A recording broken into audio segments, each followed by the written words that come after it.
Bien-aimés en Christ, bonjour. Nous continuons notre lecture sur Malachie au chapitre 2. Alors, ce chapitre 2, en première partie, est toujours consacré à l'amour de Dieu pour Israël, comme nous l'avons indiqué au premier chapitre précédent.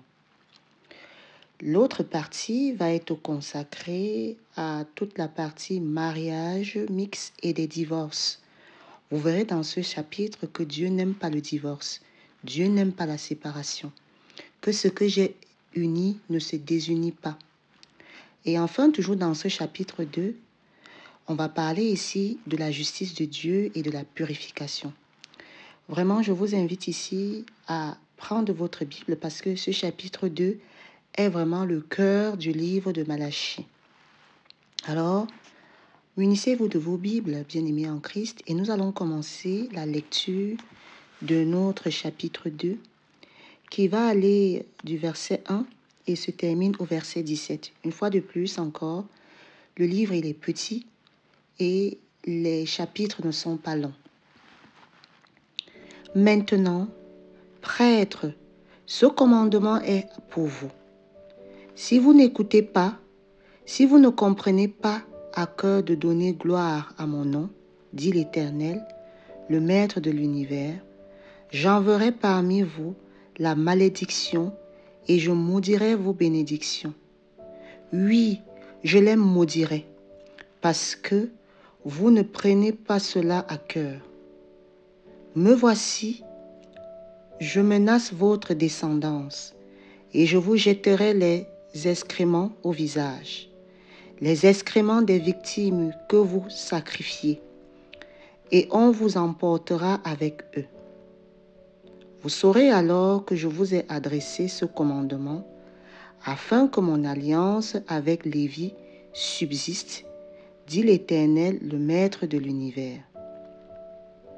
Mon alliance avec lui était une alliance de vie et de paix. Je les lui ai donnée pour qu'il me craigne et qu'il y ait pour moi de la crainte. Il a tremblé devant mon nom. La loi de vérité était dans sa bouche. On ne trouvait pas d'injustice sur ses lèvres. Il a marché avec moi dans la paix et dans la droiture, et il a détourné beaucoup d'hommes du mal. En effet, les lèvres du prêtre sont les gardiennes de la connaissance, et c'est à sa bouche qu'on demande la loi, parce qu'il est un messager de l'Éternel, le Maître de l'univers. Mais vous vous êtes écartés de cette voie. Vous avez fait trébucher beaucoup par le moyen de la loi. Vous avez violé l'alliance de Lévi, dit l'Éternel, le Maître de l'univers. Et moi, je vous livrerai au mépris et à l'humiliation aux yeux de tout le peuple, parce que vous n'avez pas gardé mes voies et que vous faites preuve d'impartialité dans l'implication de la loi. N'avez-vous pas tout un seul Père?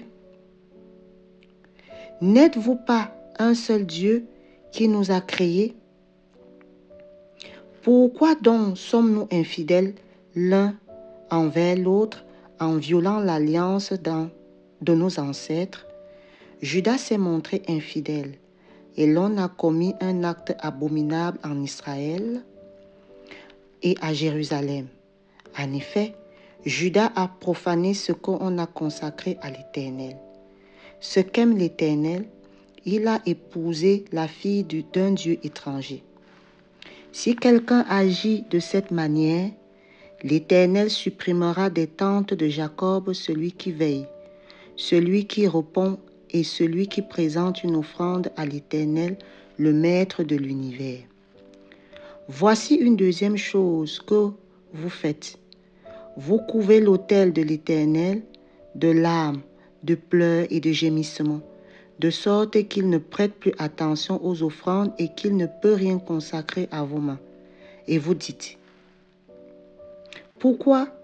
Parce que l'Éternel a été témoin entre toi et la femme de ta jeunesse que tu as trahie, Et pourtant, elle était ta compagne et la femme avec laquelle tu étais lié par une alliance.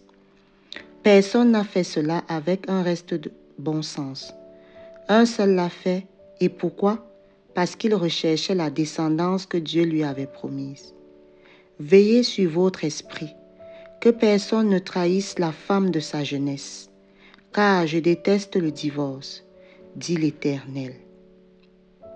Le Dieu d'Israël est celui qui couvre son habit de violence, dit l'Éternel, le Maître de l'univers. Veillez sur votre esprit et ne commettez pas cette trahison. Vous fatiguez l'Éternel par vos paroles et vous dites, « En quoi avons-nous fatigué? C'est en disant l'Éternel voit d'un bon œil celui qui fait le mal. C'est lui qu'il prend plaisir. » Ou encore, il est le Dieu de la justice. Bien-aimés en Christ, on va s'arrêter là, au 2e chapitre. Voyez à travers ce chapitre que Dieu n'aime pas la trahison, surtout entre les époux. Dieu est un Dieu juste. Dieu s'adresse aussi aux prêtres de faire attention, de distiller la mauvaise parole. Ainsi est le chapitre 2.